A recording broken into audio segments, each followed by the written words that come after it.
Andersen. No time to waste, guys. Let's dive right in. What's going on, you guys? Welcome back to the channel, Anderson, and welcome to the fuel pump job on the lovely silver C55 AMG, my manual swapped AMG, for those that don't know. This thing is at 160,000 miles, and I've been putting it through the ringer with all the modifications that I've done to it. I drive it hard pretty much every single time I drive it, and it's just time to start kind of going to not the 2.0, but just updating some things. And the fuel pump is one thing that I want to take care of, just because, like I said, 160,000 miles, been driving it hard, and even though fuel pressure has been pretty good, we did have a funky thing go on with the gauges. I switched the gauge, fuel pressure was still even, but it had like a fluttering gauge, and it still has a tiny flutter. I don't think it's much, but it's just something that I want to go in and take care of. So we have on our laundry work table over here an Osiris pump. This is the second time I've used these. The first one I used was in my 600 horsepower C55 AMG with an M113K swap. That's a supercharged version of this motor, essentially just a beefed up version, forged internals, etc. But yeah, this one is a 340 liter per hour pump. The one that I put in the CLK was a 525 liter per hour, aka like a Hellcat pump. So this thing, I was surprised when I opened it up, is so tiny. It's so cute. Look at it. It's a little Osiris E85 compatible pump. We're not going to be running E85. We could if we wanted to, but yeah, that's that. The pump feels really nice in hand, quality. This is lifetime warranted, and it's German TV approved. I bought this off of Osiris, their own eBay page, and these things are cheap, man. They're only like 30 bucks or something like that. I think this was, I can't remember, 24 or $34. Super cost effective. So comes with the pump, and then you got a couple options for sock filters. Got like a square, rectangular one. Comes with a little bit of extra corrugated line, a little bit extra submersible fuel line, a couple hose clamps, a couple butt connectors, a connector that will wire up, and yeah, a little rubber isolator. So all of it should be pretty straightforward. It was pretty easy to do on the CLK, so we're gonna jump right in and start tackling this thing, and just try to be efficient because it's about 30 degrees in the garage. So I'm gonna get some light in here for you guys so you can see what's going on, but essentially pull the seat off and we'll get under there and I'll show you guys what to do. It's never a dull moment around the Andersen garage and the Andersen fleet. There's always something to take care of. This thing is, man, I was so close, you guys. I made the shifter linkage for it, everything, but the drive shafts that I have just are too short. So I am on the hunt desperately for a W203 R170 Crossfire front half drive shaft from a manual car. If you guys have any leads, C240, C320, Crossfire, whatever it is, SLK 280s, 350s, whatever it is, if you got a front half drive shaft laying around from a manual Mercedes or a Chrysler Crossfire, please let me know. I've been scouring the internet. I do have a couple leads, but waiting to hear back from eBay sellers. But anyways, tangent on that. We're moving on. Let me go ahead and get everything situated, get the light set up so you guys can actually see what's going on in there. All right, you guys, we got our setup back here. I got this towel on just so I don't accidentally bump the red carpet here, but light is set up. This thing is so clutch. Again, shout out to my parents. Best Christmas gift ever.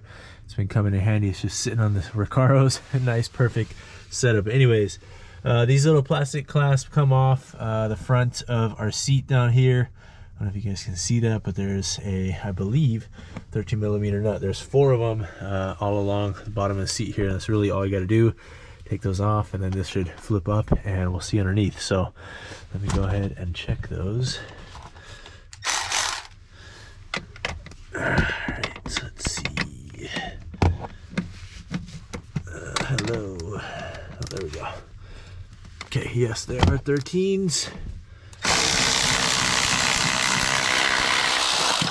Okay, there's one. Basically, catch up with you guys after that. Alright guys, after you get those out, then there's these little clasps on the side, and this should essentially just lift out. And actually, oh yeah, probably didn't even need to do the other side, but oh well. Okay, let's see what we got here. Yeah, we do not even need to do the other side, and as long as this will kind of flip up. Oh, nastiness, haven't been in here in a while.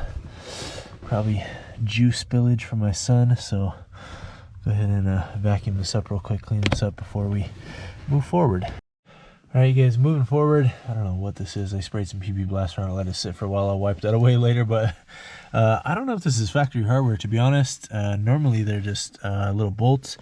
These look like Allen bolts with washers. Maybe somebody has been in here before. I'm curious what we're gonna find, but anyways, we'll experiment and see. These look like 5mm, so let me go grab those and we'll zip this thing off. All right, guys, yeah, I definitely don't think these are factory hardware. Not a bolt and a washer like that is not a common thing. Okay, there we go. But I mean, this looks pretty crusty, so I doubt anyone has ever changed this or done anything with it. I have no idea. Maybe those are the factory hardware. Strange, but anyways, to get this off, I basically like to use kind of a dull, either flat blade or punch. Or actually, no, what I used last time is actually an extension, because they're just, you know, soft edge. They're not gonna beat up these little tabs on here. So turn it to loosen it, and basically once you get it free, you'll be able to spin it by hand. And then from there, basically we'll pull the fuel pump out. I will go ahead and vacuum in here, make sure nothing drops down once we do all that. And yeah, we'll see what we find. I was gonna tell you guys something else, I can't remember. Oh yeah, the fact that this is so much easier doing this in the sedan. When I was doing this in the CLK, the coupe, I mean, it's not that bad. I can get the seat to go pretty far forward, but this is a lot easier. I can just walk straight in. I don't have to do any circus maneuvers. So anyways, let's get the vacuum, clean that up. I use my Milwaukee, but this thing is on low battery. I think I need the real plug-in vacuum, get that cleaned up. All right, guys, I got you stuck to the back of the Recaro right now, but what I was talking about earlier, just use these. I already got it started, but just use this, get on one of the little edges, and then just hammer away. And I've already got this thing pretty loose. I can probably do it by hand now. Be careful, your fingers close to the edge, not to slice them on anything. My hands are also freezing right now.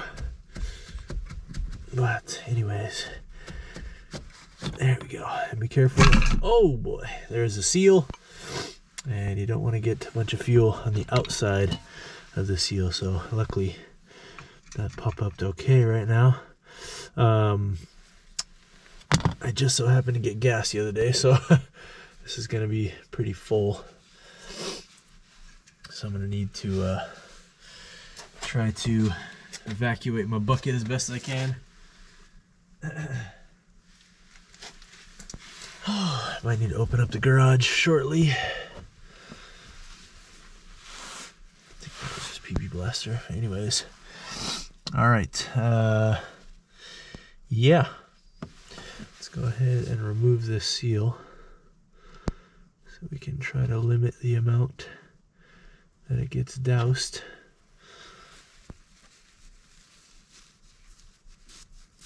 You can buy new ones of these, of course. I don't have one with me right now, and this one looks like it's in pretty good shape, so these things seal pretty well. So as long as you're not leaving a bunch of gas on it. And I'll probably de-electric grease it before I put it back in, but that one looks just fine to be able to reuse. And oh yeah, we are filled to the brim right now. Not good, so. All right, so yeah, we're basically all the way up to bottom of this line right there. So anyways, there is the assembly. Let me get a different angle with our light and see what we got to do to get this out. All right, got the light sitting down a bit of a different angle here. We got our one Oetiker clamp. We have our plug, obviously. We'll see how this bucket wants to come out of here exactly. Oh, interesting. We just have that big, basically feed line. So that can pop out. Let's just pump in to keep the bucket full. So yeah, this is definitely a different shape than the CLK bucket. This one doesn't even have a, I don't know, the top design is a little bit different. So Anyways, let me finagle around here a little bit, guys, and see what I gotta do to get this off. All right, you guys, I'm able to get a few things done here. We got our clamp off for that top of the fuel line. Now this is gonna make it a little interesting, guys, because I did not know this is gonna have this same type of setup as the E55 sender I have. My pump is not gonna fit that little quick connect fitting, so I'm trying to figure out what I'm gonna do here. But anyways, what I did, basically just push this tab in and then lift up. It's tricky. I used a 45-degree little pick, push that in, and then use your fingers just to pry up. My fingers are absolutely freezing because touching fuel already makes your hands cold, but when it's 30 degrees out, multiply that by a little bit. So anyways, the next things are, there's another, looks like feed line right here. Let's get that out of there, possibly. There we go. Okay, so all three lines are basically detached from the pump, and then we just got to get that connector, it looks like, and go from there. Give me a sec. All right, you guys, I think I'm ready to try to snake this thing out of here. I got my Home Depot bucket this way behind my, underneath my legs right now, to dump this out as we go. Just be careful with your level sender, obviously, and get these lines out of the way a bit. I got that last connector undone. It'll be easier to show you guys outside of the car, honestly. Let's see what we can do here. Alright, I'm trying to dump as much of this out as I can. Not really gonna work all the way, but try to do what I can.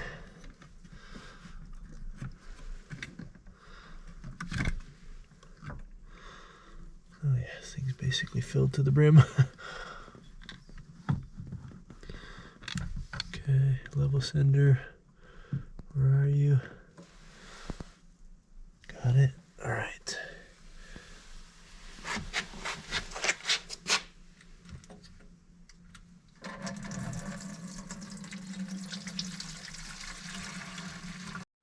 All right, you guys, so I'm examining my options, but here is our fuel pump assembly outside of the car. There are two little prongs that you basically just pry in. All right, you guys, GoPro died, of course, so back to the regular camera. This top hat right here, or little top piece, has a very difficult connector to get off, or maybe it's just because my hands are frozen and dried up from the fuel, but anyways, two prongs right there connect into that spot right here, and basically just have to pry them both up at the same time, get them started, and pop it out. So because of the way this is set up, I am not going to be able to just, I don't know, connect to a connector just for the fuel line. I'm going to need to connect to these two wires with my new little harness attachment here. So this is positive, negative. They're kind of burnt out colors now, but it's more orangish is the positive and the brown is negative. So we got easy to identify positive and negative here. So I'll splice those into this, and then that will plug into the pump, and then we'll situate this plug and everything will still work as should be. But the inside of this looks like this style where you have to basically break the little prongs that attach to this, because I think they're epoxied in. You basically have to break them to get it to get out. So that is what I'm going to try to do now, and I'll have to snip these wires ahead of time. So let me do that, see what I can do, and I'll catch you guys up in a bit. Alright, you guys, got this thing out. It was basically caged in with this thing. I had to break the three little tabs to slide this off. Might be able to reuse that for this pump. And then we got this, of course, up top. And I didn't break off these edges over here just because it was going to be a pain and you risk kind of damaging the whole assembly. So tried to avoid that. Interesting find though. Here is the sock, which is disgustingly dirty. We do have a little bit of metal contaminants in the bottom of the system here, but then there's also this like check valve thing on the bottom, and it was actually attached to the pump right here. So it has a check valve like a relief, and then it also has the pickup. So interesting. I don't think the E55s are like that. These have the double bucket, but oh, they are actually. Interesting. I don't think my CLK was like that, I know for sure. But yeah, interesting stuff. I don't think it'll be a problem to leave them alone, but just, I don't know, curious findings, I guess, out of anything. Yeah, you can see those are actually have the same thing tucked back in there. Well, I guess we just won't be using that system anymore, whatever that is, little like pressure relief or something, but I don't think that'll be an issue. So next up is figuring out how the heck I'm connecting this to the factory quick disconnect. I'm going to try to get that little Oetiker clamp off of the quick disconnect, and then basically use a nylon fitting to connect either the corrugated line, or the submersible rubber line that comes with this pump. So either one will work. Nylon feels safe. I do have brass as well, but there's mixed, I don't know, feedback out there, or science out there, whatever you want to call it, about brass in fuel systems. I don't think it would be an issue, to be honest, but I don't know the exact quality of this brass. Is just like generic fittings. So I do know nylon is safe. This is for sure nylon fitting, so I'm okay with that. I mean, all the corrugated line is nylon, I'm pretty sure, so it'll survive. But if I had a stainless steel fitting, that would be nice. But anyways, I got some sorting out to do. Once I can get the fuel pump situated and I figure out a game plan for that, then I'll figure out what I'm going to do to keep it in place inside of here. Last time on the CLK, I just used stainless steel wire, to basically attach it to where I needed it to go. So it looks like we got some good spots we could probably do so. I can't remember how this goes. Yeah, this way. So I could probably loop it through here on both sides, and that'll give us a nice kind of fitting standpoint, and I could even drill a few small holes here to secure it in a few different areas. But they don't move around a ton. It's okay as long as it's like sitting close to the bottom. It's not a real issue. So I'm going to clean this out as well, get that little metal contaminants out of there, and I got to figure out what the heck I'm going to do with this quick disconnect system. But yeah, let's see what we can do. Alright, you guys, well, a lot of finagling later. We have our pump situated in here. Pretty happy with how it's sitting. It's got maybe 1/4 of an inch underneath between the filter and the bottom of our bucket here.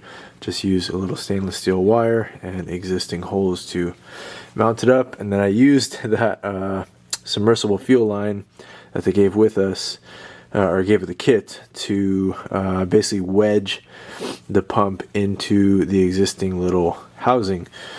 That way it stays nice and tight in there, and then the steel wire is holding up from that housing. So my only last little qualm is I got that corrugated line attached to the existing line, and it's nice and secure. I got it on really well. A little bit of heat gun.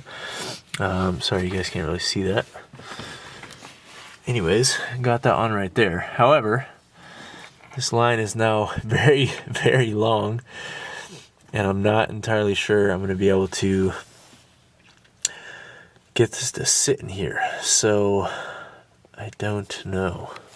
Alright guys, well, after putting that all together, I realized I was not going to have the leverage needed to heat this up and get it mounted on the pump. So I took it apart. Now it's mounted on the pump. So my plan is basically build my setup right here. Luckily, I guess the line is long enough, so I should be able to, but I'm out of time. It is super late and I got work in the morning. So catch you guys in a little while. Alright you guys, good morning. It's the next morning, and somehow I got the day off from work. It didn't snow, but I guess the conditions were icy enough and it was going to be a short day for us anyways. We decided to just cancel this, so I got to sleep in, got to shave my mustache. I feel like a normal me again. But anyways, well rested and ready to get back into this. I still don't know exactly what I got going as far as the plan goes for this thing. I mean, I got the pump on there, everything is secure. I double checked on those nylon fittings that I have. They're nylon 66, so that is totally safe for the fuel, so I'm not worried about that anymore. But the biggest concern is just that if I have this too long, it's going to be poking up and in the way. So I'm going to see if I can kind of place this down and make sure the other lines still stay where they need to be.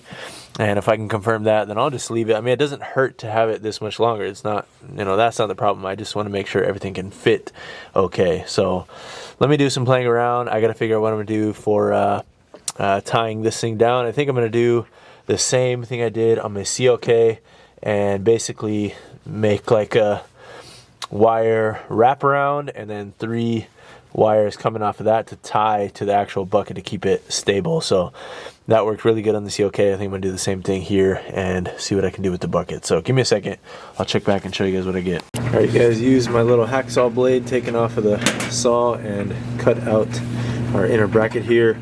With what I had planned, it was gonna make it really difficult to try to fit this in over there while the pump is attached with the filter on and everything. So this will make it nice and easy to slide through.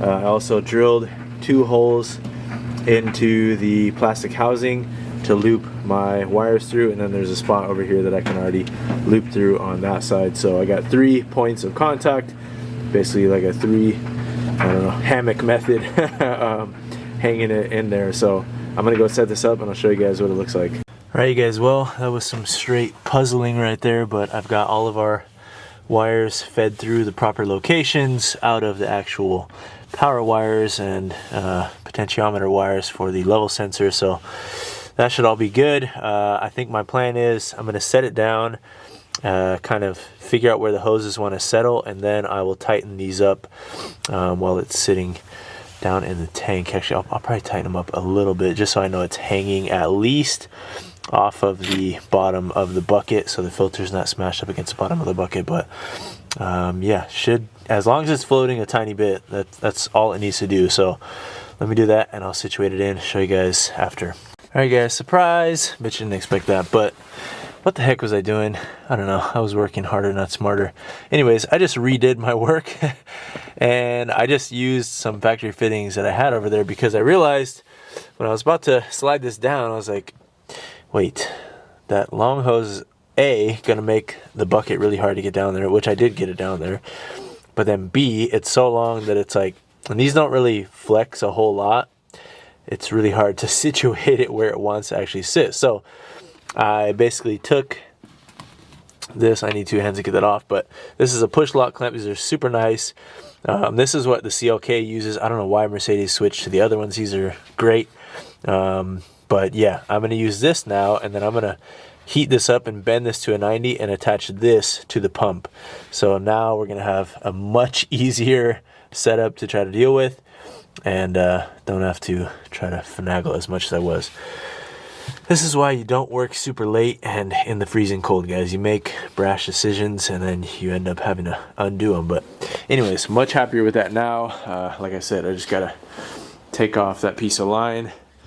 I just cut this because I didn't want to deal with it trying to get it out, so I just gotta heat that up, pull it off of there. I probably gotta pull the pump out so I can have some leverage to wedge it in to the other piece once I get heated up. So that's that. There was our nylon fitting, by the way. It looks like it did survive just fine in the fuel. I bent it a little bit getting it out because I had to heat it up and pull it out with the pliers, but yeah, this stuff I don't think would have been a problem at all in the fuel. But now we're good. We're using all factory components, so we're 1000% sure it's good. Alright guys, I got our attachment onto our pump here. Crisped up the lines at the bottom there, but that's not a big deal. The rest of it is very solid, so and even that bottom part is solid, just got a little warped from putting a little too much heat on it. But yeah, I'm ready to pop this back into here and then slide it into our tank, and hopefully we're getting near the end here. Alright you guys, final fit is in. Really happy with this. This is just a reminder again, take your time with things, do it the right way. There's our nice connector over there, gonna make it a lot easier to service this thing if I ever need to swap for a larger pump or anything else. So yeah, it should be good. I just test fit the top patch, so that should be good. I'm gonna go ahead and throw some dielectric grease on our little grommet over here, slide this back in, and button everything up. Alright guys, we're buttoned up in the back. I'm not gonna put everything back yet. Just go ahead and do our test fire. I gotta go open the garage. Let's put our battery on, and yeah, we'll get situated to start. Alright guys, garage is open. Battery should have enough charge in it.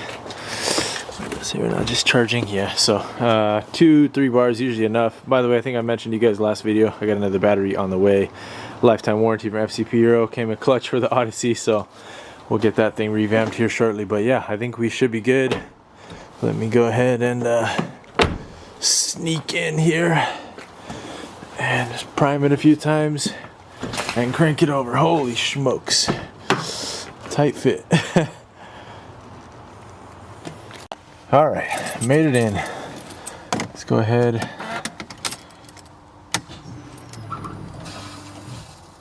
Alright. And I think what I'm going to do is bleed the rail. Actually, how am I going to do that?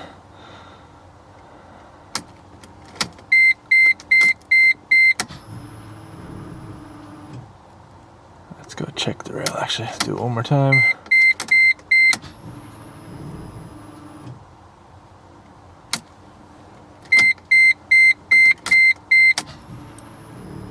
Alright, gas gauge is working.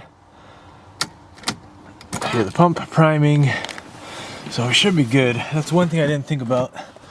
Like when I did the pump on the CLK, is bleeding the air system actually, or after, or bleeding the fuel rail actually after. So let's see, we're at about, yeah, that should be good. I don't have my bleed ports on here anymore because of the nuke rail, so I guess what I would have to do is just loosen up one of the fittings. But let's go ahead and try to start it up and we'll see. The only time I noticed that on the CLK is after I replaced the fuel pump and then drove it around a bunch.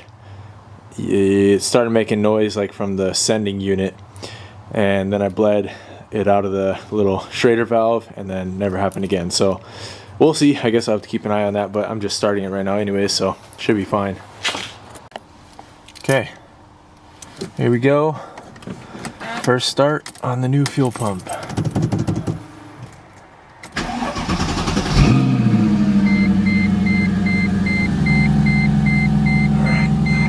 Our pressure.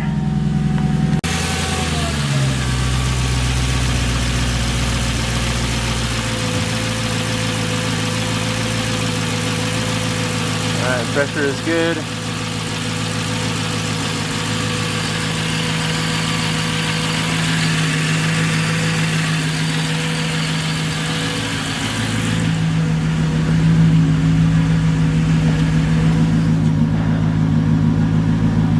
Pump sounds okay back here, nice and steady whir. That's good.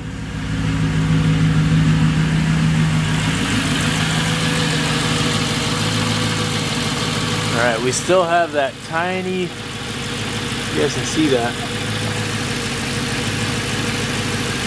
tiny fluctuation on the needle. The pressure is good, but the needle just moves ever so slightly, so I don't know what that is exactly, but anyways, that was a bit painstaking, but we got it done. And I am smoking out the garage, so I'm gonna shut this thing off. Alright, well, that's success in my book. Honestly guys, seeing how bad that filter was on the sock, I don't know if I have that laying around somewhere now. I've kind of thrown everything everywhere, but here's my fuel system junk pile. But whatever sock, it wasn't this one. The sock that came out of the pump you guys saw at the beginning of the video was nasty. So honestly, oh, it might be up here. No. Anyways, this pump is probably just fine. I'm gonna keep that, so that'll come in handy, I'm sure, in a future project. But honestly, with how bad that sock was, like I was saying, I'm probably going to plan on redoing the sending unit as well, just throwing in a whole new sending unit in there, just because mileage, age, how I drive this car, etc. I want everything freshened up. We have coil packs, spark plugs, some spark plug wires that I'm really hoping will work, even though these are still fine, so if they don't, no big deal, but it's something that could be a game changer for us, a little life hack for us. So I got all those things on the way, the battery on the way, etc. We're really just trying to revamp this car for 2024 and the adventures I got planned for it. So really, the only issues that were present is that weird kind of like high idle coming off of revs, decelerating. It'll like go to like 1200 RPM and then come back down if I press the clutch in or put the gas on at all. So it sounds like it's not an uncommon thing. There's a few other C55 buddies. Shout out to Vic, also was kind of helping me figure out, you know, what his car was doing. The same exact thing. C55 Vic on IG, if you guys are on there. Got some really cool cars, the coupe, 55 swap coupe, etc. And he said he's experienced that same exact thing. So this is not exactly why I was doing the fuel pump job, is just because I want to upgrade it, and it's something that I just felt like was necessary. But I definitely want to get to the bottom of that weird little like rev issue, and it's, you know, it could be vacuum, it could be a number of things. So I'm going to keep digging through the system, see if I can find any smoking guns. But I've done so much on this car that I don't know, I'd never had an issue with that before. I let it sit for a while and then coming back. So chances are I just got to keep driving it, smooth things out. But I'm also gonna just, like I said, go through things, sort through things with a fine-tooth comb and make sure it's all sorted, good to go. All my lines, etc. I have a 3-port catch can I'm gonna throw on this thing. So we're gonna take it to the next stage, do a little bit different with a few of the things that I've done, and just try to correct and make sure everything is good to go. So that's it, enough talking. I'm not gonna be driving right now. It's pretty much snowing still and it's freezing and I don't want to drive right now. Plus cars are blocking me in the way, and I got other stuff ready to go on this car probably tonight and the next few nights. So it's not going anywhere. It's staying in the garage with its red buddy over here, and we'll get things going. I think I told you guys, by the way, we were talking about at the beginning of the video, the Crossfire drive shaft I was looking for. I ended up finding one. It's coming from, I believe, UK, and then I have a couple more that I'm watching. I pretty much decided 2024 I am collecting as many manual swap parts as possible, because it's a likelihood for me and these cars. Anytime I acquire them, it's a thought that crosses my mind, and if I have the parts on deck, it just makes it that much easier to pull the trigger on it. So for instance, the CLK, collecting parts for that as we speak, and this thing and that, I'm just gonna have backups and extras, etc. So I got a couple manual transmissions laying around already. I got a couple good drive shafts that I can modify to lengthen if I need be, but to modify the drive shafts is about $150, and to buy them it's usually between $120 $200. So time's sake, it's kind of just worth it to buy the manual drive shafts in the first place. But anyways, tangent, if that's not what you guys came to watch this video for, just the fuel pump. It's done. I will link everything down below that I used, just an Osiris fuel pump really kit, and that's it. So job done. It was a bit tedious, but honestly, take your time with it. It's not that bad. The only reason it was so bad for me is because I was sleep deprived and cold. Coming back today, it was easy. I had a clear vision in my head, and if I would have just done that from the first place, I could have kept it simple and it ended up exactly where I was quicker. So whatever, live and learn. That's it. I'll catch you guys on the next one. Thank you for watching. Peace.